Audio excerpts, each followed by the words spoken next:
안녕하세요. 나경수 교수입니다. 이번 시간에는 화학 평형의 연속 선상에서 용해도 평형에 대해서 배워보겠습니다. 오늘 배울 상수가 있는데요. 바로 용해도곱 상수입니다. 그리고 이와 연관해서 우리가 배워야 될 개념 중에 하나가 바로 이온곱이라고 하는 개념이 필요한데요. 이 두 가지에 대해서 좀 더 집중적으로 배워보도록 하겠습니다. 간단하게 먼저 설명을 드리면 용해도곱 상수는 고체 물질의 용해도를 설명하는 평형상수입니다. 그리고 이온곱이라고 하는 것은요, 고체 물질의 현재 용해된 상태를 설명하는 반응지수라고 생각하시면 돼요.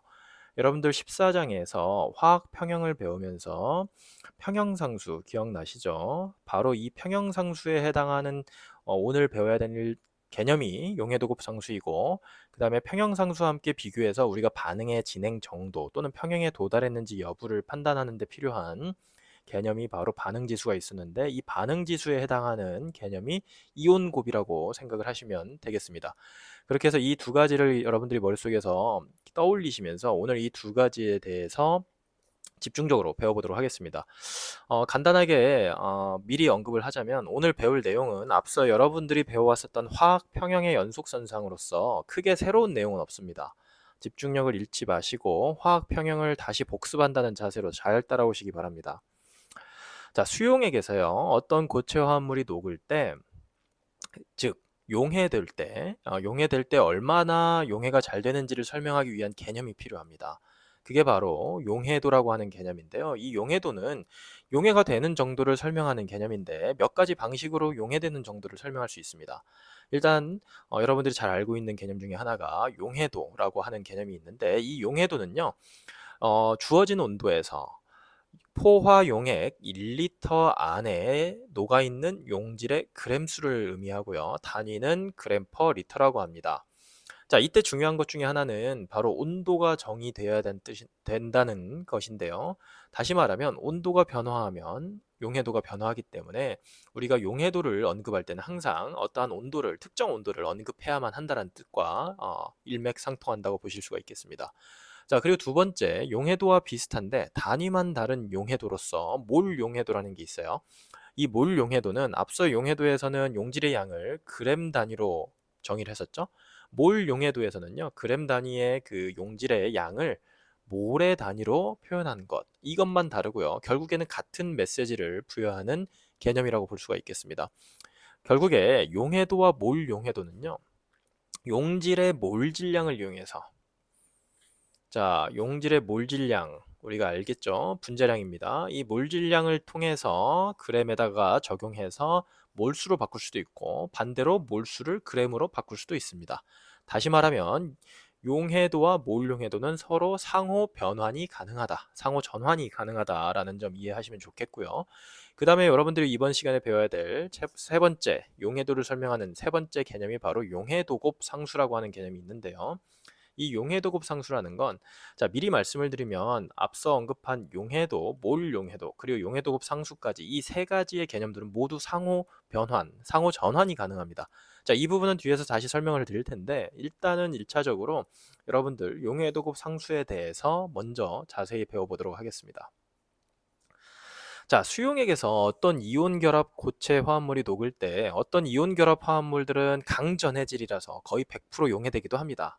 여러분들 잘 알고 있죠? 염이라고 하는 거. 그러한 염 중에는 거의 100% 용해되는 염들이 있어요. 예를 들어서 NaCl이라고 하면 소듐 클로라이드, 자, 즉 Na 플러스와 Cl 마이너스로 100% 해리된다라고 우리가 배운 적이 있어요. 그런데 그렇지 않은 고체들도 존재합니다.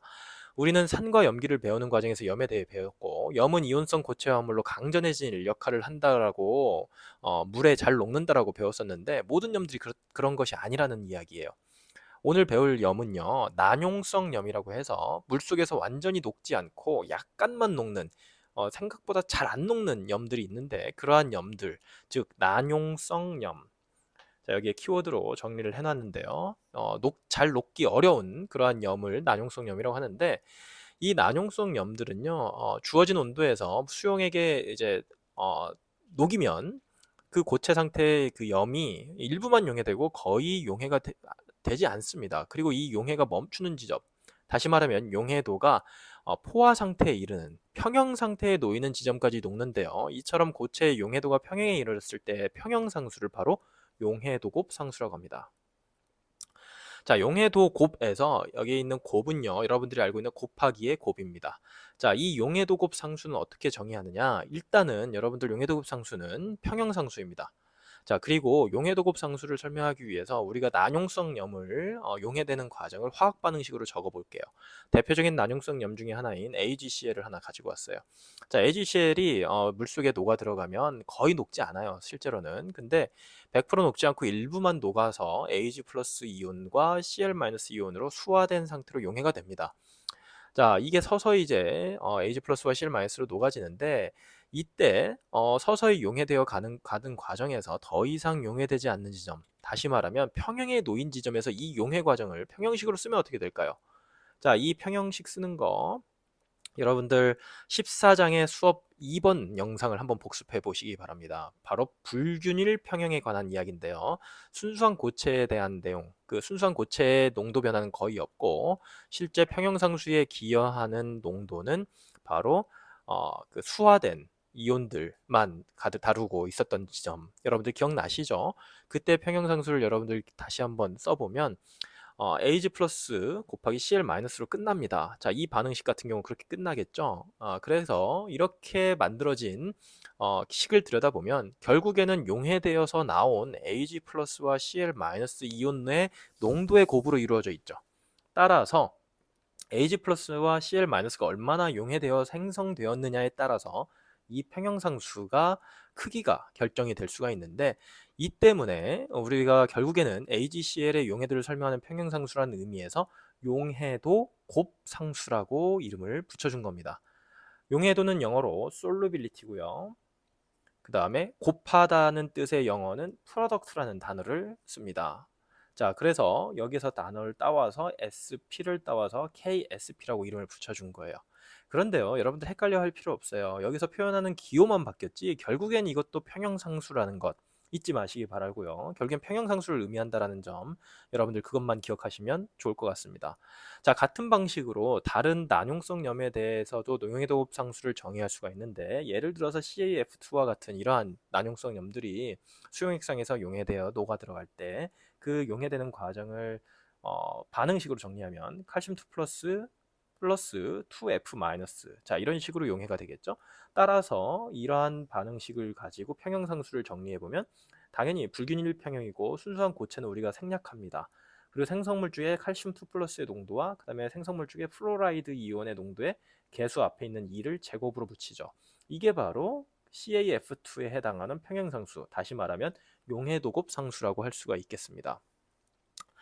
자, 다양한 난용성 염들이 여기 이제 표에 정리되어 있어요. 뭐 필요하면 우리가 이제 이 난용성 염들에 대한 평형상수를 볼 텐데, 활용하면 되는데요. 외울 필요 없어요. 그런데 난용성 염들의 평형상수를 보십시오. 작은 것들은 뭐 예를 들어서 10의 마이너스 3승 정도 되는 거, 죄송합니다. 좀 큰 것들은 10의 마이너스 3승 정도에 해당하는 숫자들이 있고요. 굉장히 작은 것들은 여기 보면 바륨 3PO42라고 하는 이러한 염들 같은 경우에 10의 마이너스 39승이에요.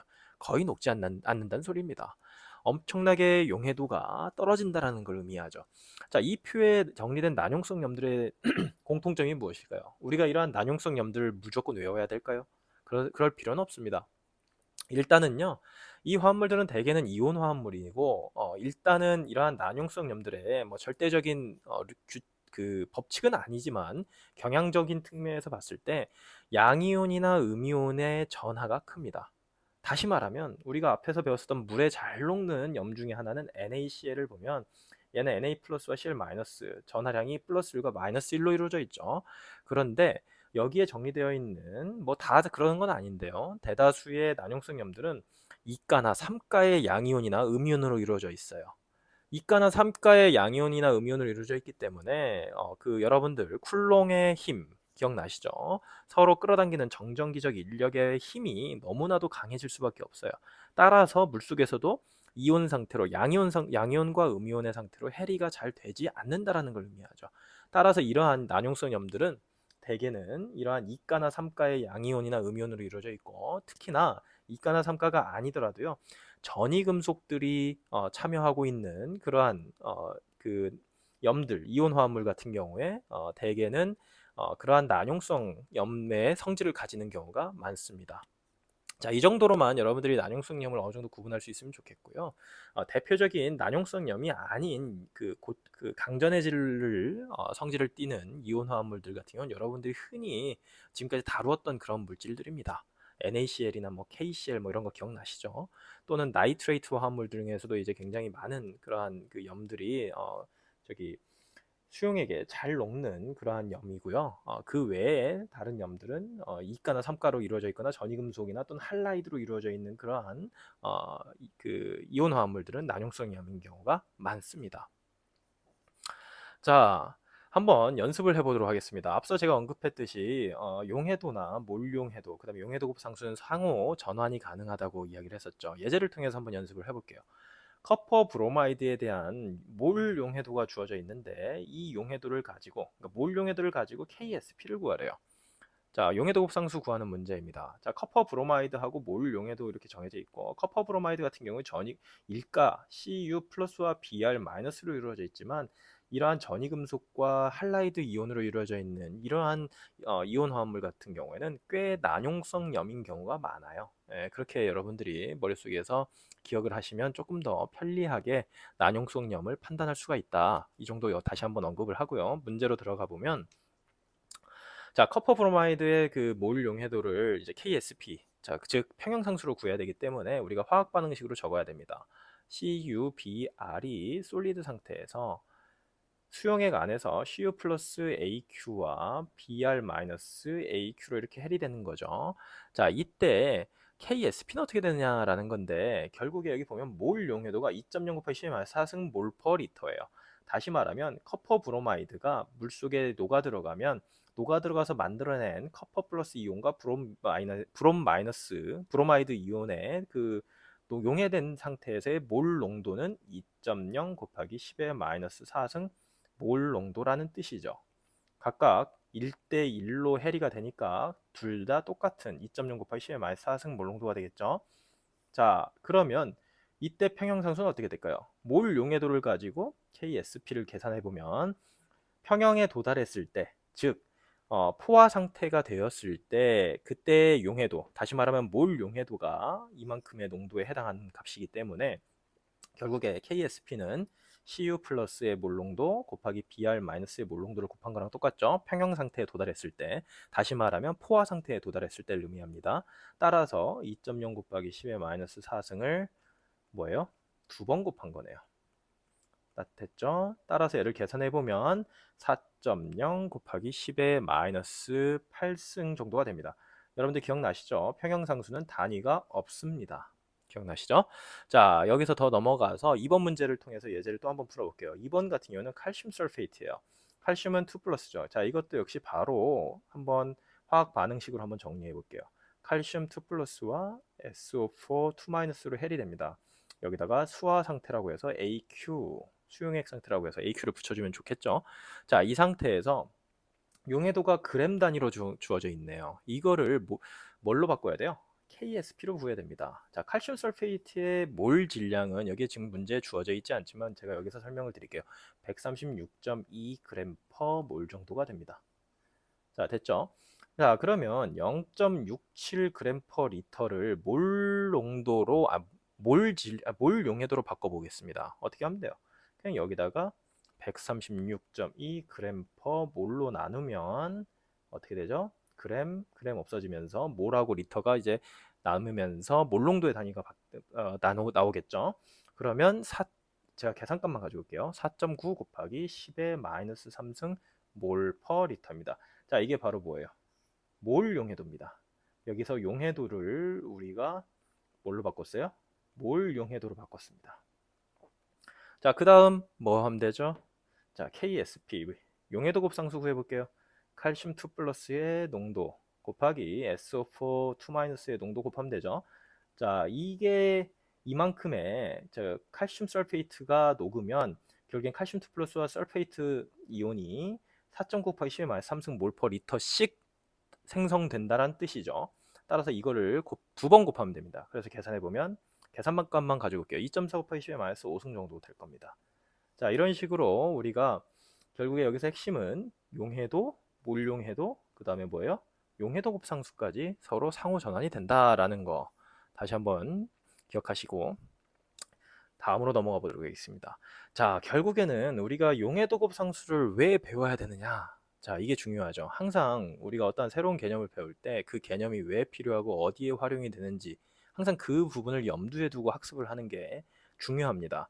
자, 용해도 곱상수를 알면 무엇을 할 수 있을까요? 이 부분에 대해서 지금 배워보도록 할게요. 잠시 복습을 하자면 여러분들 14장의 3번 영삽을 복습해 보세요. 14장의 챕터 14의 3번 영상이 어떤 내용이었냐면요. 평형상수를 통해서 알 수 있는 것에 대한 내용을 14장의 3번 영상에서 우리가 학습을 했습니다.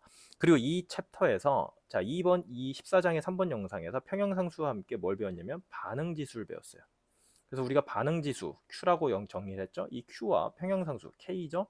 이 값을 비교해서 뭐가 크냐 또는 같으냐 이걸 비교해 가지고 지금 현재 반응이 어떤 상태인지 또는 앞으로 반응이 어떻게 일어날지에 대해서 예측을 했었죠.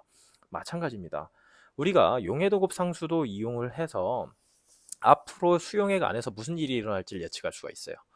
자, 그때 우리가 필요한 반응 지수가 결국엔 뭐냐? 이온 곱이라고 하는 겁니다. 이온 프로덕트라고 되어 있는데 이 용어에서 그 뜻이 유추가 되죠. 이온의 농도의 곱입니다. 그렇게 해서 Q 값을 계산하고 용해도 곱상수는 앞에서 구했던 방식대로 구하거나 또는 데이터로 주어지겠죠. 그 둘을 비교해서 우리가 현재 그 물질의 용해도가 어떤 상태인지를 예측할 수 있는 거죠. 자, 한번 연습을 해볼게요. 예를 들어서 바로 직전 예제에서 다루었던 칼슘 설페이트 한번 연습을 해볼까요? 자, 칼슘 설페이트가 있는데 얘의 용해도 곱 상수는 KSP는 앞에서 계산한 값에 따르면 2.4 곱하기 10의 마이너스 5승이었습니다. 자, 그런데 제가 여러분들한테 한 상황을 주어볼게요. 특정 조건에서 수용액 안에 자, 여기가 이제 수용액입니다. H2O 그 다음에 칼슘 설페이트가 자, 제가 조금 표현을 다르게 할게요. H2O가 있고요. 칼슘 설페이트 고체를 넣었어요. 칼슘 설페이트 고체를 넣었습니다. 그랬더니 얘가 일부가 녹습니다. 칼슘 2 플러스와 SO4 2 마이너스가 돼요. 맞죠? 자, 그런데 어떤 지점에서 어떤 조건에서 수용액 안에 칼슘 2 플러스와 SO4 2 마이너스의 농도를 분석을 해봤더니 농도가 각각 둘 다 3.5 곱하기 10의 마이너스 3승 몰 농도라고 합시다. 자, 그러면 수용액 안에 아직 녹지 않은 칼슘 설페이트가 녹아있는 상태이고요. 이때 앞으로 어떤 일이 벌어질 것인가 라는 걸 한번 예측을 해보는 거예요. 간단합니다. 반응지수처럼 계산하면 돼요. Q를 계산합니다. Q는 여기서 말하는 Q는 이온곱인데 Q를 계산한다고 치면 이온곱이라는 개념을 여러분들에서 머릿속에 지워버리고 그냥 Q값 계산해보세요 하면 어떻게 계산해요? 칼슘 설페이트는 이제 순수한 고체이고 만들어져 있는 칼슘 2 플러스와 설페이트 2 마이너스의 이온의 농도가 각각 3.5 곱하기 10의 마이너스 3승이니까 결국에는 3.5 곱하기 10의 마이너스 3승을 어떻게 돼요? 두 번 곱한 거죠. 제곱이라고 표현할게요. 이 값을 계산했더니 계산값만 가지고 올게요. 그럼 1.2 곱하기 10의 마이너스 5승이래요. 자, 이 상황을 우리가 해석하는 겁니다. KSP 값이 이만큼이에요. Q 값은 1.2 곱하기 10의 마이너스 5승이에요. 어떤 상태죠? Q 값이 K보다 어떻게 돼요? 작은 상태입니다. 그쵸? 자, Q가 KSP보다 작으면 어떻게 되는 거예요? 반응지수가 여러분들 평형상수와 반응지수 비교하는 방법 떠올리면 돼요. 반응지수가 평형상수보다 작다? 그럼 반응이 아직 덜 일어났다. 앞으로 반응이 더 일어날 것이다. 어느 방향으로? 정방향으로. 따라서 이 상황에서 어떻게 될까요? 칼슘 설페이트가 아직도 덜 녹았다. 따라서 칼슘 2 플러스와 설페이트 2 마이너스로 조금 더 녹아 들어갈 것이다. 언제까지? 즉 반응지수와 그 용해도 곱상수가 같을 때까지. 제가 여기서 말하는 반응지수는 결국에 이온곱이라는 단어로 바꾸면 똑같습니다. 이해되시죠? 자, 이와 같은 상태. 지금 반응지수가 지금 보세요. 이온곱이 그 용해도 곱상수보다 작은 상태가 어떤 상태요? 아직 그 용액 안에 그 용질이 완전히 다 녹지 않은 상태죠. 따라서 불포화 상태입니다. 이때는 침전이 일어나지 않아요. 더 녹아 들어가면 들어갔지 새롭게 침전이 돼서 이 고체 상태로 석출되는 현상이 일어나지 않습니다. 이해되셨죠? 그런데 이제 만약에 제가 뭐 특정 수치를 가지고 저기 예를 들진 않겠지만 만약에 Q값하고 KSP 값이 같은 상태면 어떻게 될까요? 아, 이미 녹을 만큼 녹았구나라고 해석하면 됩니다. 즉, 포화 용액이라고 하고 saturated solution이라고 합니다. 조금 전에 말씀드렸던 불포화 용액은 unsaturated solution입니다. 그래서 포화 용액 상태에서는 이미 평형 상태에 도달해 있기 때문에 우리 눈으로 봤을 때는 아무 일도 일어나지 않는 것처럼 보인다. 근데 실제로는요, 아무 일도 일어나지 않고 있지는 않아요. 여러분들 화학 평형에서 평형 상태에 도달했다고 해서 아무것도 일어나지 않는 건가요? 그렇지 않습니다. 다시 한번 반복해서 말씀을 드리면, 복습을 해서 말씀을 드리면, 정반응의 속도와 역반응의 속도가 같다 보니까 아무 일도 일어나지 않는 것처럼 보이는 것뿐이에요. 이해되셨죠? 네, 마지막으로 Q가 그 KSP보다 더 큰 경우는 어떻게 될까요? 이온곱보다 용해도곱 상수가 더 큰 상태. 다시 말하면 이온곱은요, 반응지수죠. 그리고 KSP는 평형상수입니다. 자, 반응지수가 평형상수보다 큰 때는 어떤 상황이었죠? 반응이 너무나도 과도하게 일어난 상태입니다. 지금과 같은 상황에서는 용해가 충분히 일어났음에도 불구하고 초과돼서 용해가 일어난 거죠. 이러한 용액을 우리는 과포화 용액이라고 하고요. 영어로는 슈퍼세츄레이티드 솔루션이라고 합니다. 자, 이런 상황에서는요, 반응은 뒤로 돌아가야 됩니다. 반응이 과도하게 진행되었기 때문에 역반응으로 진행되겠죠. 다시 말하면 이미 용해돼서 형성된 양이온과 음이온들이 다시 결합해서 고체 상태로 석출되는 침전 현상을 일으키는 것들이 예측이 된다라고 보면 되겠습니다. 자, 이렇게 해서 이온곱과 용해도곱 상수를 비교해서 앞으로 이 수용액 안에서 어떠한 일들이 일어날지 예측하는 거, 여러분들 반응지수와 화학 평형상수를 이용해서 이해하는 방법과 똑같이 이해하시면 되겠습니다. 자, 간단한 예제로 연습을 한번 해보도록 하겠습니다. 그 문제를 한번 읽어볼게요. 0.040 몰롱도의 BaCl2 용액 20ml와 0.080 몰롱도의 K2SO4 용액 60ml를 섞으면 침전이 형성될까라는 게 질문입니다. 자, BaCl2 용액과 K2SO4 용액이 섞이면 어떻게 될까요? 일단은 BaCl2에서 Ba2 플러스 이온과 Cl 마이너스 이온이 형성될 수 있고요. K2SO4 용액에서는 K 플러스 이온과 SO4 2 마이너스 이온이 형성될 수가 있습니다. 이 네 가지의 서로 다른 이온들이 같이 존재할 수 있는 상황이 발생하는데 이때 침전이 될 것인가 라는 게 질문입니다. 자, 침전이 무엇인가요? 녹지 않고 고체 상태로 석출되는 현상. 그리고 이렇게 석출된 고체 물질들이 바닥에 쌓이는 것을 침전이라고 하죠.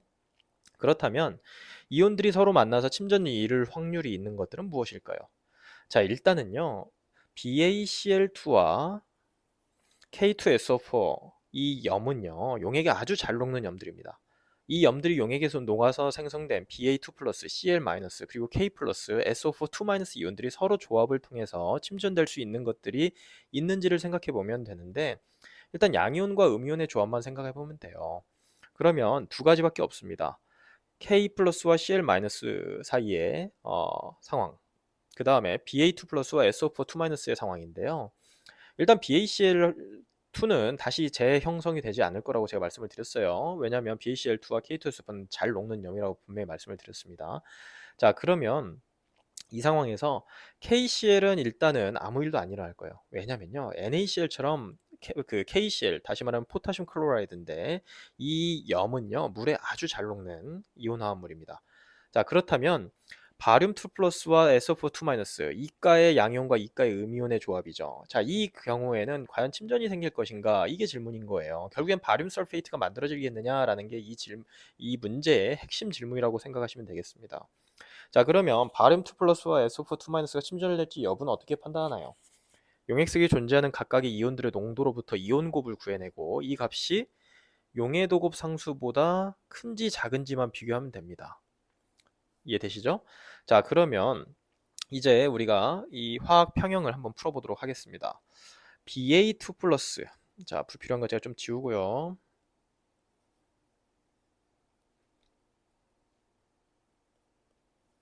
자, Ba2 플러스의 양은 얼마나 될까요? 일단은요. 0.040 몰롱도였고 이게 20ml였죠. 20ml를 1000ml로 나누면 어떻게 되죠? 이게 1리터입니다. 됐죠? 그러면 이 곱을 계산해 보면 밀리리터, 그 다음에 몰 농도가 있죠? 그럼 리터랑 곱하면 어떻게 돼요? 몰수가 나오죠. 계산해 보면 BA2 플러스의 몰수는 8.0 곱하기 10의 마이너스 4승몰입니다. 자, 그런데 이 바륨2 플러스 이온이 결국에는 두 용액이 합쳐져서 만들어진 80ml 용액 안에 들어있는 거죠. 그러면 바륨2 플러스의 몰농도는 어떻게 계산하면 되나요? 자, 이거를 80ml로 나누면서 밀리리터를 리터로 바꿔주면 되겠죠. 그러면 BA2 플러스의 몰농도는 제가 계산한 값만 가지고 오도록 하겠습니다. 1.0 곱하기 10의 마이너스 2승 몰농도입니다. 됐죠? 마찬가지로 SO4 2-의 몰농도를 한번 구해볼게요. SO4 2-는 일단은 초기 용액 0.080 몰농도에 60ml, 0.080 몰농도에 60ml죠. 그리고 이거를 리터 단위로 바꿔서 계산을 해주면 설페이트, 즉 SO4 2-의 몰수가 나오는데 계산해보면 4.8 곱하기 10의 마이너스 3승 몰이 되는 거고요. 역시 설페이트 이온은 혼합된 용액 총 80ml 안에 들어가 있는 그 이온이죠.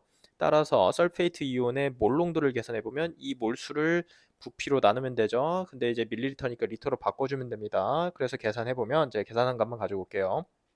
6.0 곱하기 10의 마이너스 2승 몰 농도입니다. 자, 이 값이 나올 거예요. 됐죠? 자, 정리를 하면요. 두 용액을 섞은 이후에 결국에는, 자, 제가 그림을 그려서 설명을 해볼게요. 결국엔 두 용액을 섞었습니다. 플라스크에 섞었어요. 근데 이 안에 결국에는 바륨2 플러스의 지금 현재 농도가 어때요? 1.0 곱하기 10의 마이너스 2승 몰농도고, SO4 2-의 몰농도는 6.0 곱하기 10의 마이너스 2승 몰농도입니다. 자, 이 상태에서 이 둘이 만나서 침전을 이룰 것인가 라는 게 질문이에요. 자, 이때 바륨 설페이트의 일단은 용해도 곱상수를 제가 드리도록 하겠습니다. 이 문제는 제시가 안 돼 있는데 실제로는 제시해 줄 겁니다. 여러분들 이런 값들을 외우고 다닐 필요는 없어요.